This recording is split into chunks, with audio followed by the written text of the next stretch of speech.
Hey guys, welcome to this video. In this video we want to find the value of this expression 5 minus 5 times 5 minus 5. Are you ready to solve? Let's go and get started. 5 minus 5 gives us 0. And again here inside this parenthesis we have 5 minus 5. So 0 times 0 equals 0.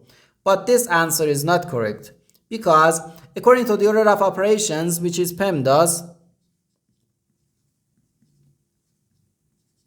P stands for parentheses, E stands for exponents, M and D stands for multiplication and division, and A and S stands for addition and subtraction. First we have to do parentheses, then exponents, then multiplication or division, and finally addition or subtraction.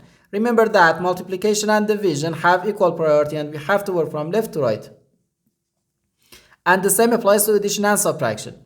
In this expression we have one subtraction, one multiplication, and one parentheses. Inside this parenthesis we have one subtraction. Here we have a multiplication because in mathematics when a number is placed next to parentheses it means multiplication, and we usually don't write the multiplication sign for brevity. Okay, so according to the PEMDAS, first we have to do this parenthesis, then this multiplication, and finally this subtraction. If we do this subtraction before this multiplication or this parenthesis, it is wrong.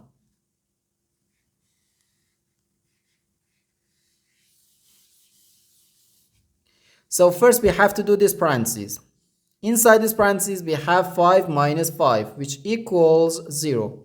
So we have 5 minus 5 then times 0. Now in this expression we have one subtraction and one multiplication.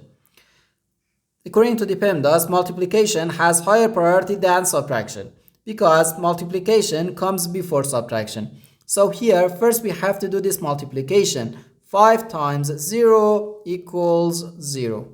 So we have 5 minus 0, which equals 5. And this is our final answer to this problem. The correct answer is 5.